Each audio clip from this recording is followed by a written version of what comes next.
This video is sponsored by Proton Mail, more on that later.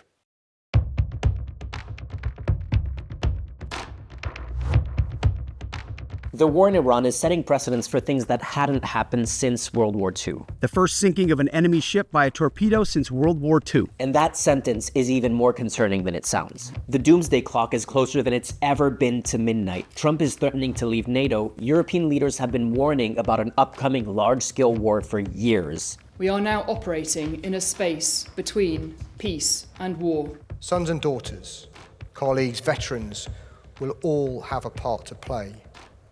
To build, to serve, and if necessary, to fight. Last year, French President Emmanuel Macron demanded that French hospitals be prepared to deal with large-scale numbers of war casualties by March of 2006, meaning last month. In response to the war in Iran, he announced plans to increase the number of French nuclear warheads.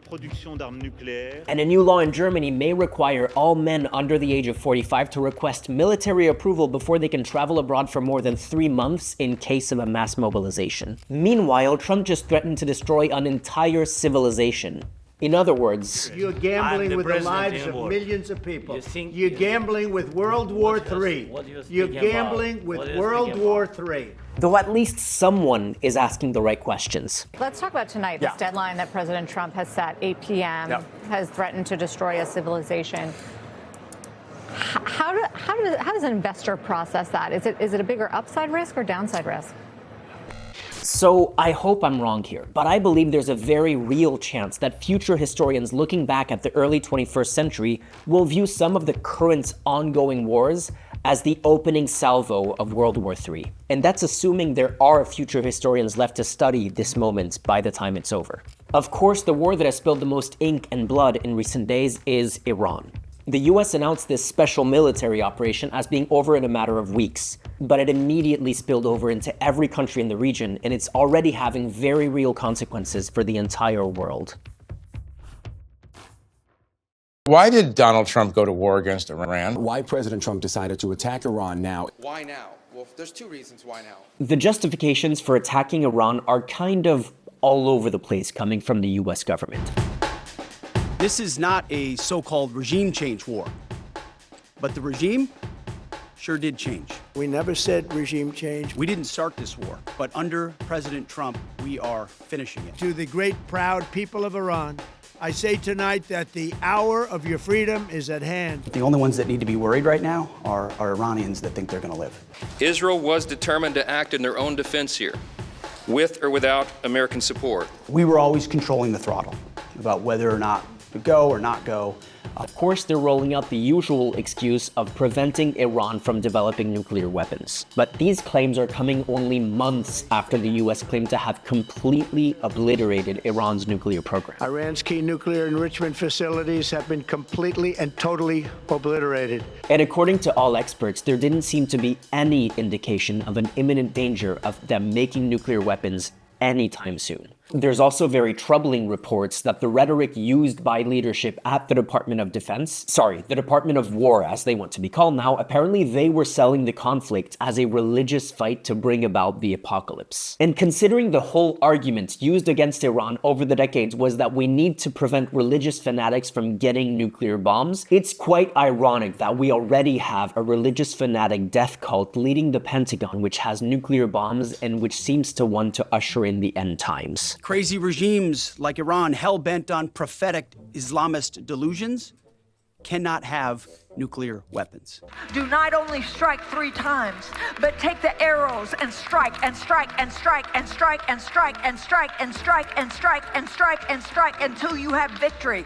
Our American warriors deserve the credit for this day, but God deserves all the glory.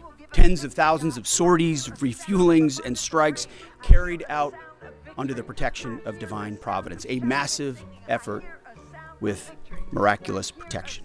For angels are being released right now. Angels are being dispatched right now. Hamanda aka ata raka teda baka sanda ata ambo osa kata rite eke banda ata rike didi ashata. Almighty God, who trains our hands for war and our fingers for battle, you who stirred the nations from the north against Babylon of old, making her land a desolation where none dwell.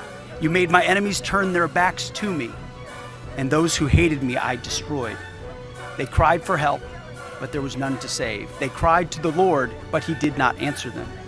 For angels have even been dispatched from Africa right now, Africa right now, Africa right now. May Almighty God watch over you, and his providential arms of protection extend over you. Give them wisdom in every decision, endurance for the trial ahead, unbreakable unity, and overwhelming violence of action against those who deserve no mercy. Goliath, who do you think you are? You uncircumcised Philistine.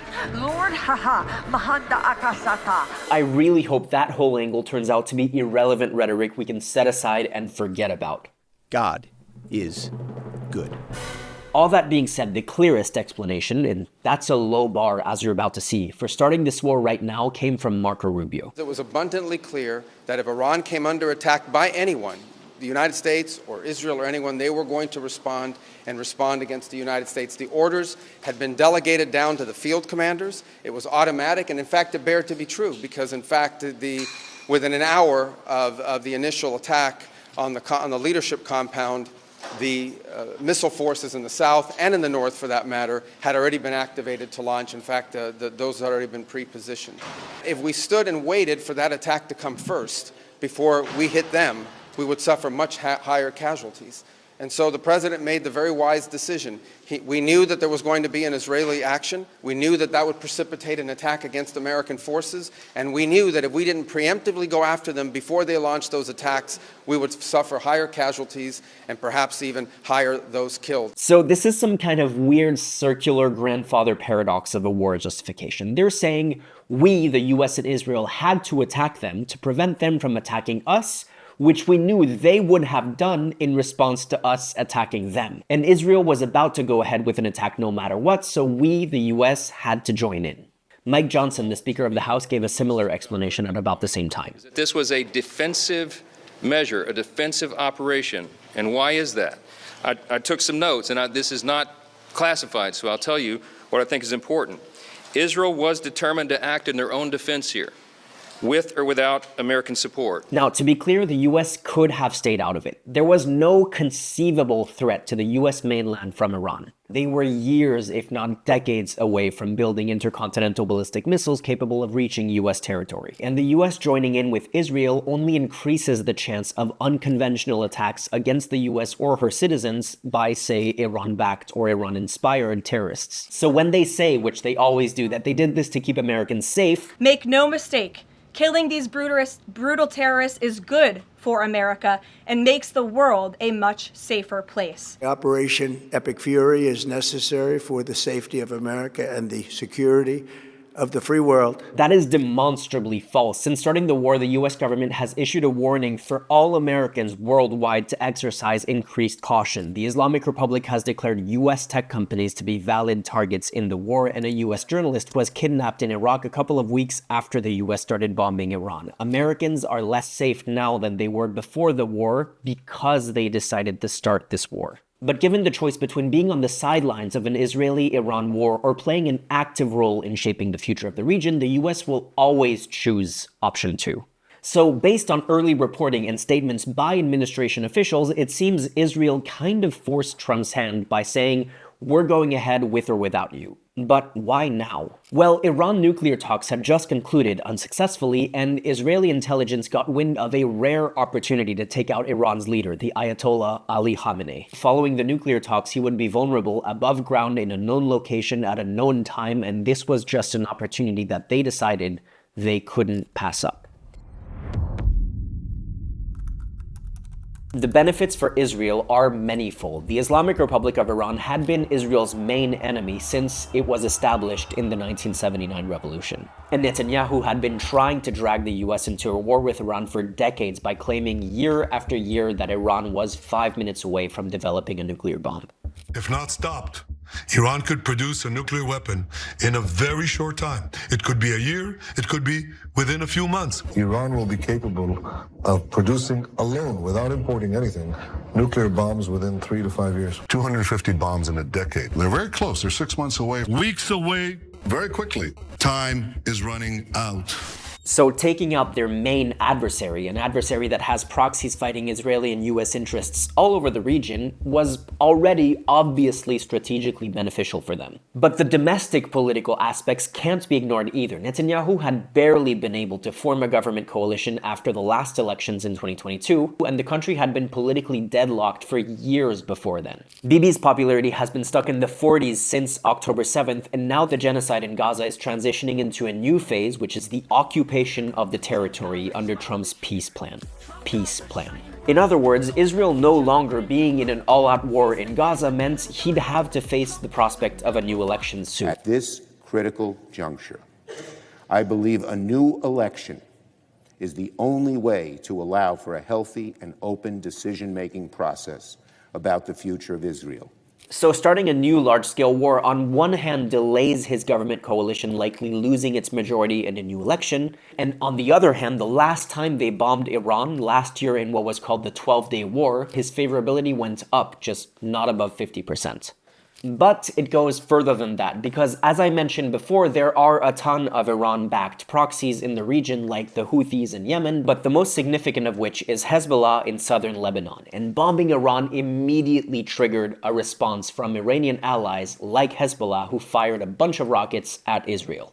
Which means they get to escalate against Hezbollah. And I say escalate here because they had already been regularly bombing southern Lebanon for a while, but now they've told all civilians south of this line, the Litani River in Lebanon, to evacuate ahead of a major Israeli offensive. And they've also been telling people in major parts of Beirut to leave. And if you've been paying attention to Gaza since October 7th, this will remind you of when they told all civilians in Gaza north of this line that they had to head south, and of course, it didn't stop there. Israeli officials are now saying that they will indefinitely control that region of Lebanon, and since I recorded that section, they've issued a new evacuation zone further north. And while the media is mostly covering the bombings in Iran, the death toll from Israel's operations in Lebanon is almost as high. Meanwhile, the Knesset, Israel's parliament, voted to annex the West Bank, which is the part of Palestine that isn't Gaza, and make it a formal part of Israeli territory. And while that vote is symbolic and non-binding, Israeli settlers have been increasingly aggressive in recent months, and rhetoric coming from the government make it clear this is a real possibility. So the chaos of the war in Iran is giving Israel the cover to potentially take new territory in Lebanon, in the West Bank, while an international coalition is implementing a peace deal, giving Israel oversight over an indefinite occupation of Gaza. And there's only a short path between that and resettling Gaza with Israeli civilians, which members of Netanyahu's cabinet have been openly calling for. And tensions have also been escalating with Syria, which is still rebuilding after decades of civil war, which may give Israel an opportunity to gain some territory there as well. In other words, Netanyahu is taking advantage of the war in Iran to redraw the map of the Middle East in a pretty significant way.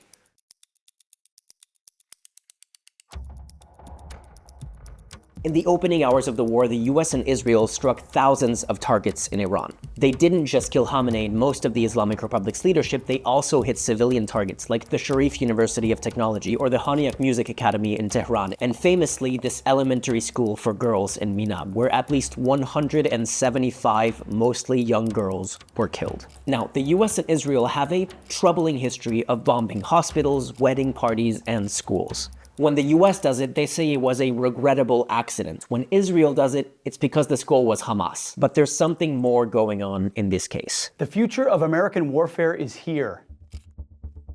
Under the leadership of Pete Hegseth, the Department of War has been rushing to integrate AI technologies into what they call the kill chain. Today, we are unleashing GenAI.mil. Their main system for target acquisition now, among a bunch of other features, is Project Maven, primarily made by Palantir, but they also use modified versions of Google Gemini, ChatGPT, Llama, that's Meta's AI, and Grok, So this system combines all of the US government's battlefield and satellite and all other types of data to generate lists of targets faster than any human could. And let's be clear, this is sophisticated, scary, Big Brother Skynet stuff, but it's essentially the same technology with the same flaws as when Google's AI recommended putting glue on pizza, or when the Chicago Sun-Times published a completely AI-generated list recommending books that didn't exist. Imagine that technology in the military, led by a man who preaches overwhelming violence of action, by striking record numbers of targets and outsourcing their due diligence to technology prone to hallucinations and confabulation. And the problem is, how do you hold an AI system accountable for its mistakes? You know, as opposed to all the other times that the US military was held accountable for bombing civilians. Iran has the most powerful military in the region after Israel, and while it seemed unlikely that the regime would survive the combined might of the most powerful military in the region, Israel, and the most powerful military in the world, the US, the wars in Vietnam and Afghanistan have demonstrated that the US dramatically outgunning its adversaries does not guarantee a favorable outcome for them. So this could be a long, costly, and devastating war for all sides. Now, in recent years, when Israel or the US would attack Iran, there would be this weird choreographed song and dance. Israel or the US would have a limited, specific objective of destroying this facility or crippling that program or killing this military leader, and the fact that they kept it limited meant that it wasn't an existential threat completely backing the Iranian government into a corner. In response, Iran would telegraph its retaliation, making sure that it was big and spectacular enough to show that they won't leave Israeli attacks unanswered, but also small enough that Israeli air defenses could handle it and it wouldn't lead to further escalation that Iran couldn't afford. That is now out the window. The Islamic Republic of Iran responded to the US-Israeli strikes on February 28th by lashing out at virtually every country with US assets in the region, which is almost every country in the region, and even targeting European assets in the Mediterranean. We're not just talking about military targets here. Sure, they've bombed US bases, and they've obviously thrown everything they have at Israel, but they also struck civilian targets in third countries, most notably oil and gas infrastructure in the Gulf and tourist hotspots in Dubai. Why are they doing this? Well, one of the reasons is to make it too costly for US allies in the region so that it's no longer worth it for them to maintain their relationship with the US. And I can guarantee you Dubai's leadership behind the scenes is begging the US to get this over with as soon as possible so they can get their tourism industry back. But let's take a look at the Persian Gulf. That is Iran, with about half of the coastline. And all of these rich oil-producing countries are known as the Gulf states. Almost everything they produce has to pass through this tiny corridor called the Strait of Hormuz, until it stops. Immediately after the bombs started falling, Iranian forces closed the strait, blocking thousands of tankers and cargo ships. Attention all ships, attention all ships, attention all ships. This is Sepah Navy, Iran's Islamic Revolutionary Guard Corps Navy. All navigating through the Strait of Hormuz is forbidden. It's not only a choke point for about a fifth of the world's oil and gas. It's also a third of the world's chemical fertilizer, a fifth of the world's aluminum, and a third of the world's helium, among many other life or death products. This is already having devastating global consequences. It's obviously caused oil prices to skyrocket from around $60 per barrel in January to over $100, and increased the cost to charter natural gas carriers by 650%. So sure, you'll feel that at an individual level at the pump when you fill up your car and in your electricity bills, but many countries' entire infrastructure depends on importing oil and gas from Gulf states. That's why the EU's Energy Commissioner has issued a COVID-like warning about a prolonged energy crisis due to the war in Iran, urging residents in the European Union to work from home, drive less, and avoid flying. And that's before we get into food production, and the helium coming from the Gulf is used in tech and medicine. The Strait of Hormuz remaining closed doesn't just mean gasoline gets more expensive, it means people getting laid off and losing their income. It means people unable to get MRIs and medical treatment. It means countries running out of food because they couldn't get enough fertilizer. It also means climate change gets worse because we haven't been doing enough to transition to renewable energy. So in an emergency, what the world does is pivot to worse energy sources like coal. And the thing with the Strait of Hormuz is it's so small and vulnerable that it can be held hostage by a grandmother with a broomstick. And they don't need to strike every ship that goes through. Just striking one or two of them and threatening the others means no one is gonna risk being next. And here's the kicker. You don't realize how slow cargo ships are. It takes them weeks, if not months, to get to their destination. Meaning the price increases we've seen so far are just speculation in anticipation for the actual crisis. When it kicks in, it's gonna get a lot worse. So when Hegseth said, here's a real headline for you for an actual patriotic press. How about Iran increasingly desperate? Because they are. That's true. These are measures they're taking out of desperation because they're fighting an existential battle. But that's also projection. They know it, and so do you. So Trump has been trying to rally support from allies to help with the war, and the least you could say is it's not going great. There's been reporting that the US was trying to arm Kurdish forces in Iraq and asking them to invade Iran to help overthrow the regime in the early days of the war. And the Kurds have been some of the US's most reliable allies in Iraq and Syria in the fight against ISIS and the Assad regime. Except Trump during his first term majorly screwed the Kurds over and abandoned them to be bombed by Turkey in Syria. And they remember, so they responded to the request to get involved in Iran on the US's behalf with a clear "leave us out of this," specifically referencing that betrayal by Trump in their statement. Meanwhile, Trump has been trying to get NATO countries to pitch in, especially with securing the Strait of Hormuz to secure shipping lanes. But NATO countries aren't that favorably disposed towards Trump after the administration spent months threatening to forcibly take over Greenland, a territory of Denmark, which is a NATO member. And more generally, Trump has spent the last 10 years undermining NATO, making many of its members increasingly uneasy about the future of the alliance. So when asked to help the US carry out a completely unprovoked war in Iran, they quite understandably said, "This is not our war." French President Emmanuel Macron described the war in Iran as being conducted, quote, "outside the framework of international law," warning of the risk to global stability and saying that France cannot approve of the operation. And this speech by a French senator is just Après avoir rassemblé la plus puissante armée du monde, échoué à gagner une guerre contre une puissance moyenne, explosé le prix du pétrole et du gaz et tenu des discours sans queue ni tête, le golfeur de Mar-a-Lago avoue sans honte être stupéfait par la riposte iranienne, pourtant parfaitement prévisible, et appelle à l'aide ses alliés qu'il insultait hier.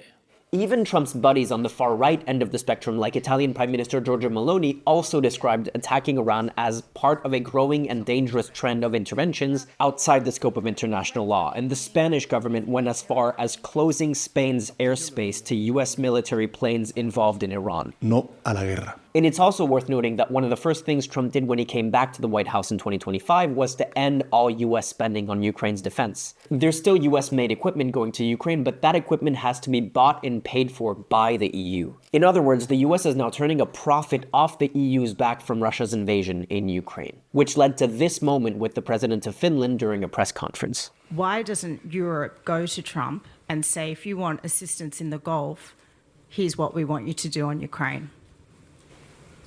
I think it's a really good idea. I might pick you up on that. No, I think it's actually a really good idea. So, I'm available for advice. Can my team take your phone number, please? No, but I mean, yeah. Now, one of Iran's main weapons is called the Shahed drone, which Russia has been extensively using in Ukraine since 2022. So Trump has been trying to enlist Ukraine's help given their extensive experience dealing with Shaheds. And even though Zelensky has agreed to help, whatever assistance comes from Ukraine will come at the expense of their own defense while they're still dealing with Russia's invasion. But don't worry, because while Trump has been alienating every single US ally in the world, he made new buddies. And the Board of Peace that he created a few months ago will definitely come to the US's aid. I'm just kidding. Of course they won't. The Board of Peace is a joke. And the fact that the US can't get help from any of their allies is why Trump is increasingly desperate and lashing out at everyone. We don't need anybody. We're the strongest nation in the world. We have the strongest military by far in the world. We don't need them. And if we need their mine boats, or if we need anything, any piece of apparatus that they may have because of a situation that they have, they should be jumping to help us. And this is what analysts have been warning about for years when they pointed to Trump antagonizing the US's historical allies, and there's a very real possibility this could lead to the US leaving NATO. The Iranian regime is incredibly unpopular with its people. There's been growing human rights and economic protests in Iran and among the diaspora for decades at this point. The government responded to the most recent wave of protests in January by slaughtering an estimated 30,000 protesters in a matter of days. Those are estimates based on numbers from the Iranian Health Ministry. The real number could be much higher. This was an incredibly brutal government, and no one who cares about human rights should be defending them. A survey in 2022 by the Group for Analyzing and Measuring Attitudes in Iran, led by Iranian academics based in the Netherlands, found that as many as 80% of respondents inside of Iran favor an end to the Islamic Republic. Although it's worth pointing out that it's always difficult, if not impossible, to get reliable polling data in dictatorships, so those numbers should be taken with a grain of salt. It's also worth noting that no matter how much agreement there is in opposing the regime, demonstrators do not agree on what they'd like to replace it with. That being said, even among opponents of the regime, nobody in Iran is under any illusion that the US and Israel are fighting the regime out of the goodness of their hearts or for the benefit of the Iranian people. But at the same time, if given the choice between the certainty of ongoing oppression from the regime and the possibility that maybe they'll be able to rebuild and get a better government after the war, many of them would choose the second option, despite the fact that there's no guarantee it's going to turn out well. Look at Afghanistan, look at Libya. But nevertheless, in the immediate aftermath of the US and Israel starting to bomb the country, large numbers of Iranians, both in the country and outside, took to the streets in celebration.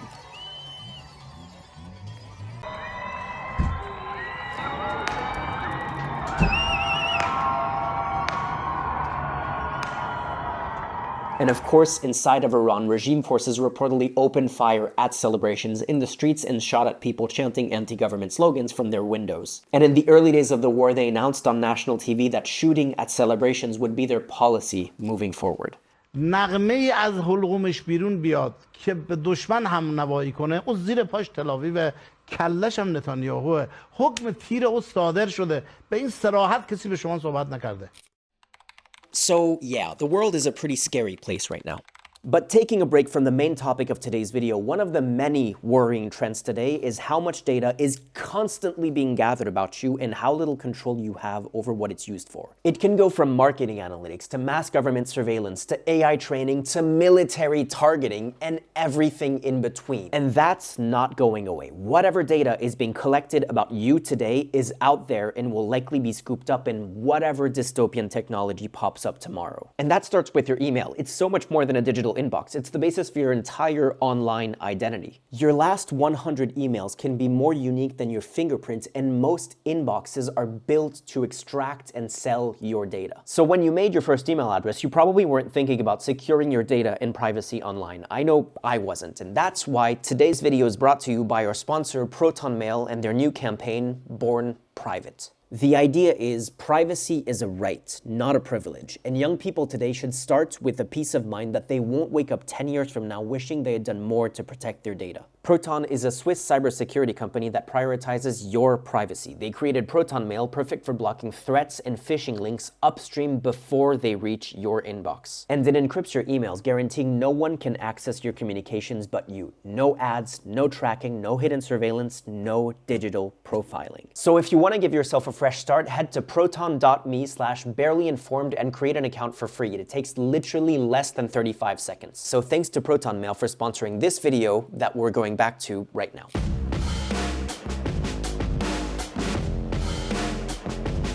So this is where the analysis takes a broader view, because what's in it for the US? We've already talked about the US not wanting to be on the sidelines of an Israeli war, but there are domestic considerations as well. Whether it's intentional or not, the more coverage there is of Iran, no matter how unpopular the war is, the less coverage there is of other issues like the Epstein files or Trump's equally unpopular mass deportation campaign. And Trump might also use the excuse of a foreign war to enact authoritarian measures at home. So you say during the war you can't have elections. So let me just say 3.5 years from now, so you mean if we happen to be in a war with somebody, no more elections. But looking at Iran on a geostrategic level in hindsight, it makes the attack on Venezuela make so much more sense. Because in the aftermath of the war in Venezuela, a lot of smart people were asking themselves, who was this for? We pretty extensively demonstrated in our last video that it wasn't about drugs.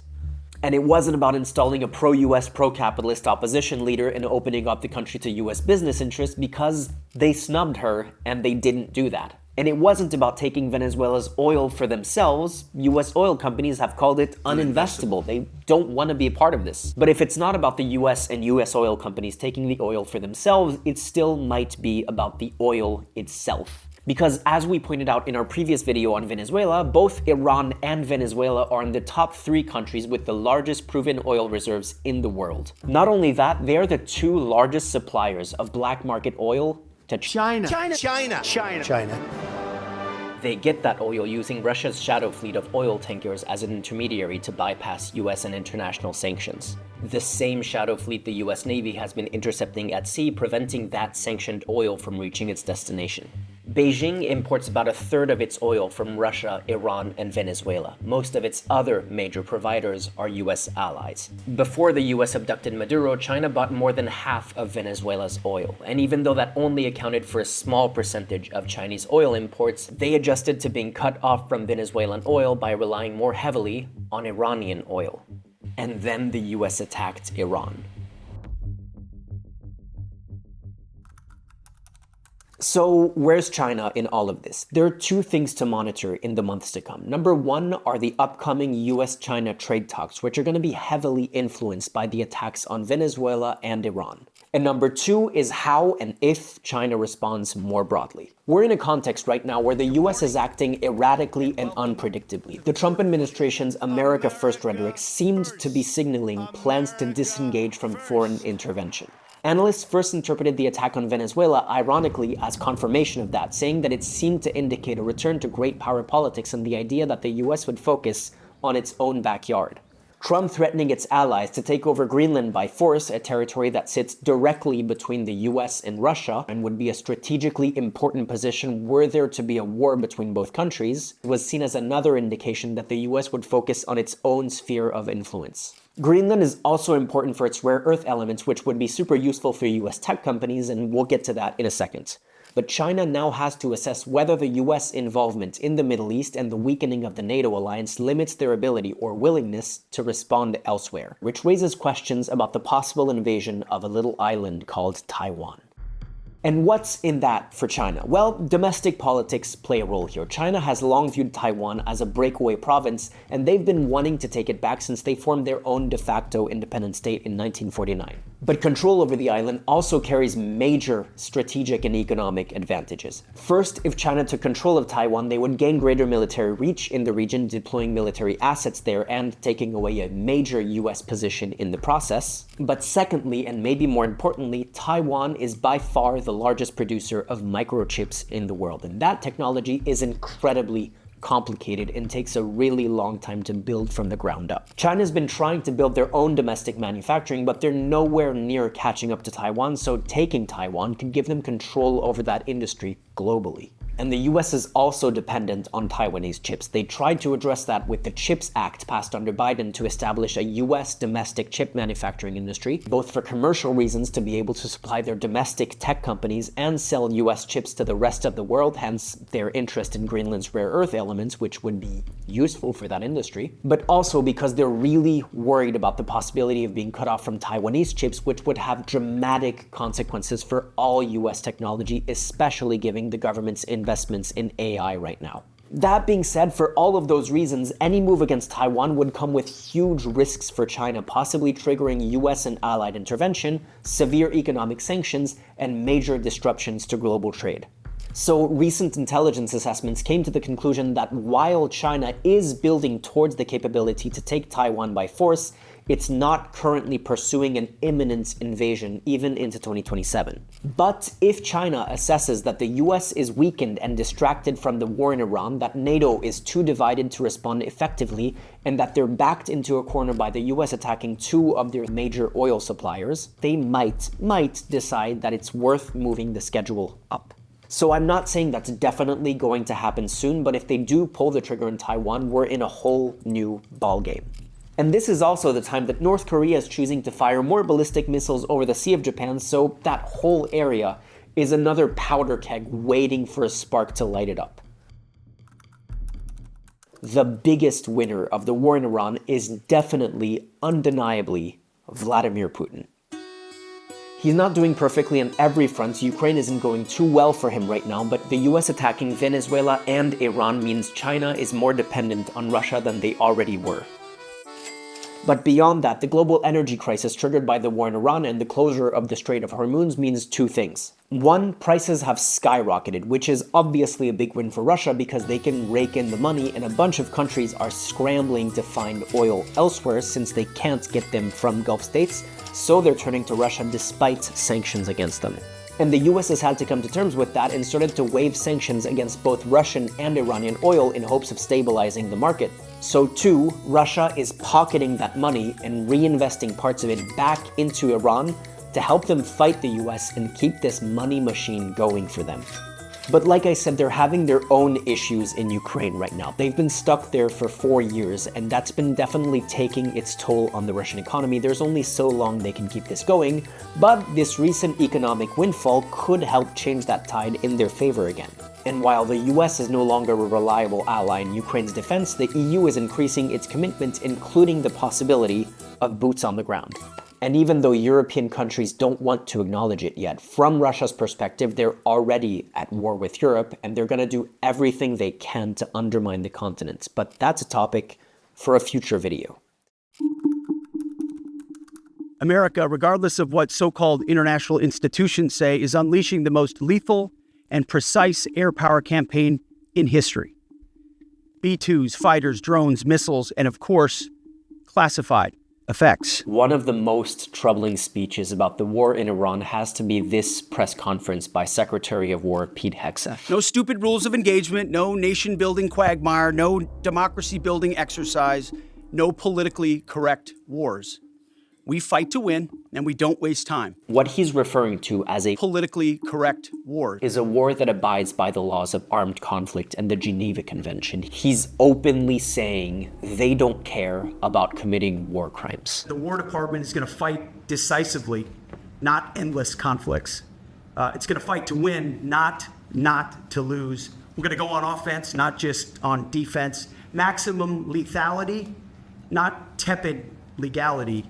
Violent effect, not politically correct. Slam poetry! Long before Hegseth joined the administration, he's been complaining about the pesky rules of engagement curtailing the actions of soldiers on the ground. And as soon as he entered the Pentagon, he carried out mass layoffs of Judge Advocate Generals, or JAGs, which are the military lawyers that figure out what the US military can do and can't do, legally speaking. Because we had a woke Pentagon, because we had a military who at the very highest levels, not the warfighters, was forced to fight a less than full fight. What you're seeing now, Sean, is a military that is unleashed in all of its lethal prowess to go out and seek, destroy, and kill the enemy, which is what militaries are for.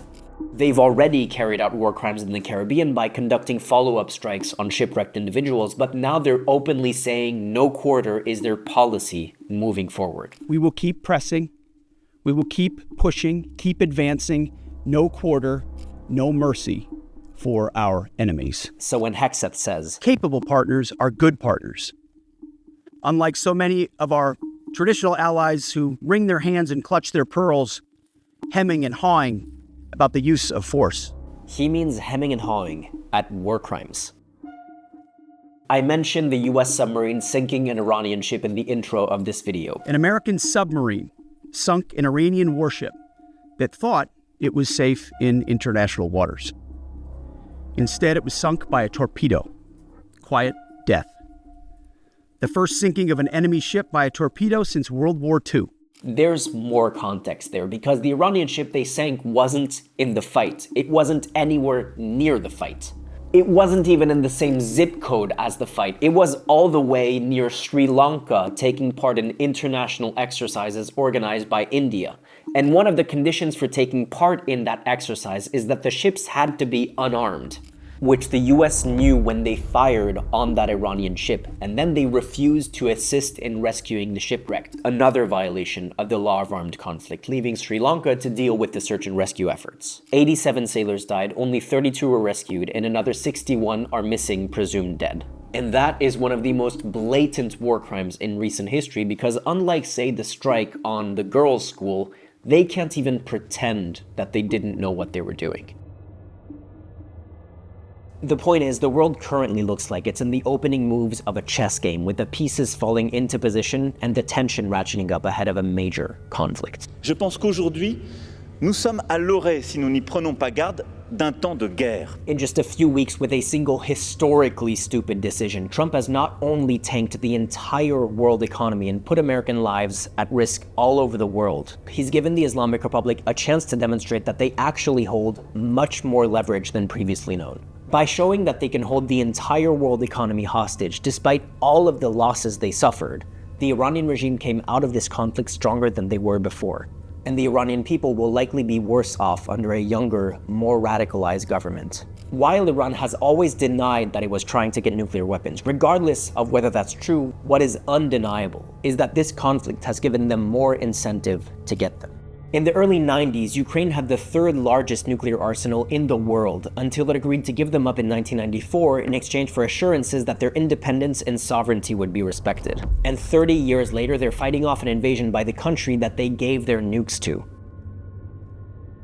Earlier this year, the US shocked the world by attacking Venezuela, kidnapping, sure, a dictator, but of a sovereign country in complete impunity. Secretary Rubio said after the Maduro raid, if you don't know, now you know. What all of these countries I mentioned have in common is the knowledge that this would not have happened if they had nuclear weapons, and no one is blind to the fact that North Korea hasn't and probably won't be invaded anytime soon.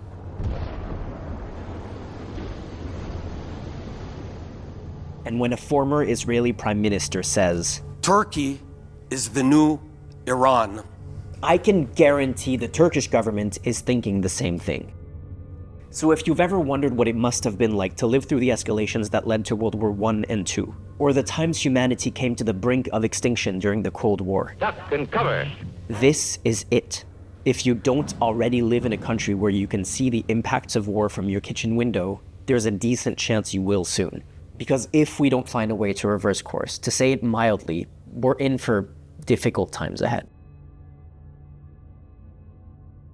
So this video was a bit of a downer and ended on an even darker note than usual, which is saying something for this channel. So you get a bonus cat while I make a channel announcement, which is that the Barely Informed team is growing. There's more people involved behind the scenes than there used to be, and very soon you're going to see new faces on camera as well. That means more videos, more often, more field work, which is what I made this channel for in the first place. But as usual, that's expensive, and I really want to be able to pay the people that I work with. And even though this video is the first ever to have a sponsorship, which is incredible, and we're so grateful that that happened, I have no idea if and when it's going to happen again. So please support the channel on Patreon, link down below, if you want to support our work, so that we can be prepared to cover the difficult times ahead. And thanks for watching.